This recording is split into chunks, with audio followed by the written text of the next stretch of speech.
Howdy, everyone. Let's talk Iowa state tax. Let's do it. Iowa has issued new tax rates for 2023. They're substantially different from 2022. They gave a four-page doctrine of what to do. This is one of the first places you're going to see that because it came out in November. So I read through it. I programmed through the payroll and Google Sheets version of the file. And the cool thing about this file is that we're able to change the pay period frequency. So whatever example they provided, and they did provide two, we're able to test exactly against that example. So we're going to go through the pages as fast as we can while still going through everything. So they said we're not using federal rates in our calculation anymore. That's kind of an annoying thing they used to do. They don't do it anymore. Easy, good. Next, your standard deduction. We're annualizing our standard deductions because we program an annual formulas in the file. 13,850 for the annual salary for a person with 0 or 1 claiming on their Iowa W-4, which is this thing. Iowa W-4 line 6 allowances. They're going to answer the question there. If they answer 0 or 1, you're going to deduct this amount of money from their pay. If they answer 2 or more, you're going to deduct 27,700 from their pay before you start taxing it. Then you have the exemptions, which are still $40 a year, just as they were previously. That did not change. So every one of your exemptions, you get credit for $40 off of your tax due. Then they give you the tax rates. And we looked at these ones right here. For the annual rate, you can see tax starts, or the first rate starts hitting at $4,800 of wages. First 4,800 is 4.4%. I think that's actually up from what looked like 3 point something percent last year, I believe. But anyway, it goes up to 50, and they did lower the highest tax rate. It looks like 6 is lower, a lower maximum than I saw last year. So we programmed that into the file by writing an if formula here, which you can't really see, but it places the annualized wages after their deduction and applies the formula as shown here. So the example they had was biweekly payer, $2,100 per biweekly period, 3 allowances. Well, 3 allowances in Iowa. You do not have to fill out a filing status for Iowa. You don't have to fill out this thing because there isn't one, so don't worry about it. Then I already did this, but I changed this to bi-weekly. I changed this to 26 pay periods in a bi-weekly year, bi-weekly cycle. And I changed the wages to be $2,100. And there they are. And the pay stub right here for this pay period says $45.46, and Iowa says $45.45. I'll call that a win. Now let's do something I haven't even done yet, but we're so confident. I'm really confident it's going to work when we do this. Let's test the monthly example. So they said there's a monthly example, which by the way, it's twice as much money, but not necessarily exactly twice as much time, because 2 weeks there's a little more than 2 weeks in most months. So let's go to the matrix real quick. We want to change this to monthly. Okay. Monthly has 12 pay periods in the year.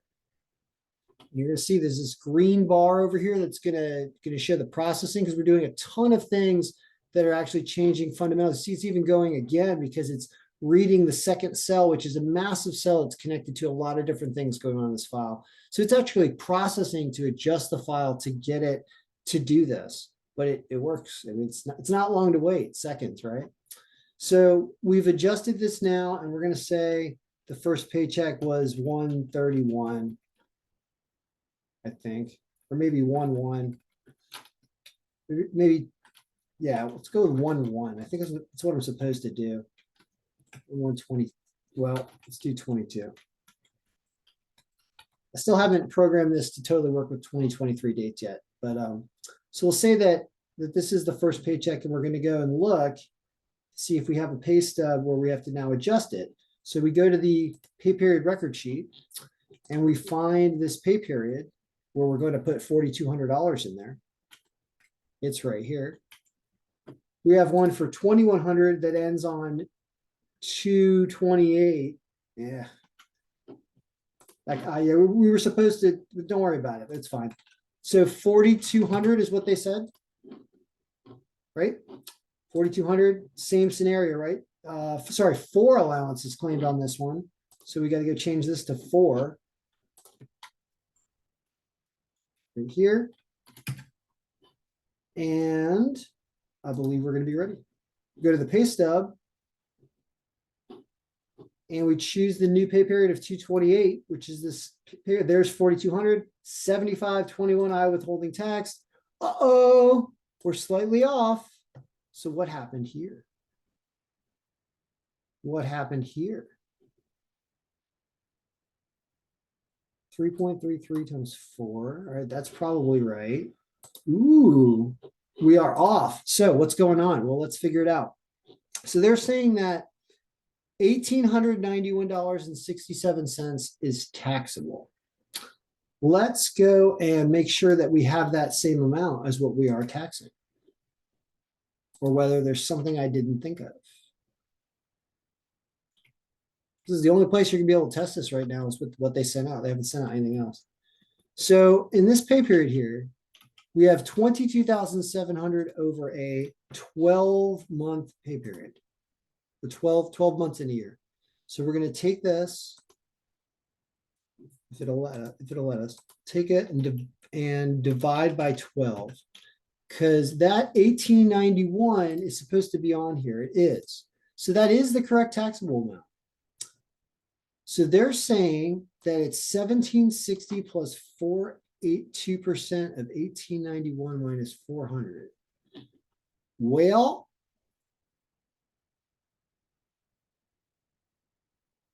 that would say that the formula here is wrong because this is right. So what's going on here? 4,800, 24,000. So is there some kind of breakdown in the annual rates versus the monthly rates that is causing this slight difference?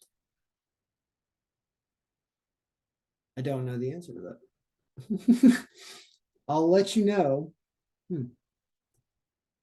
2,000. So this should be times 12. It's 24. So it should be, everything should be times 12. 4,800, 24, 4,167.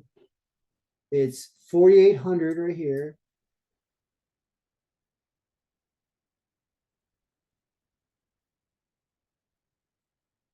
Oh, okay, this is wrong.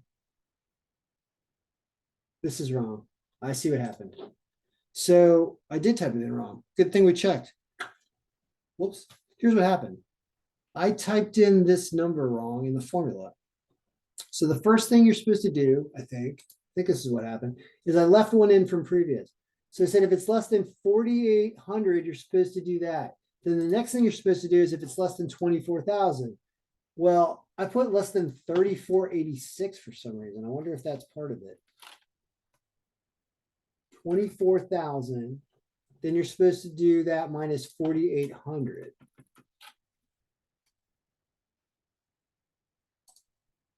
Then the next one's 50 to 24, which I think is right.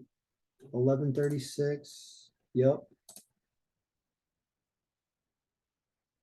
Alrighty. I think we may have fixed it. Let's find out.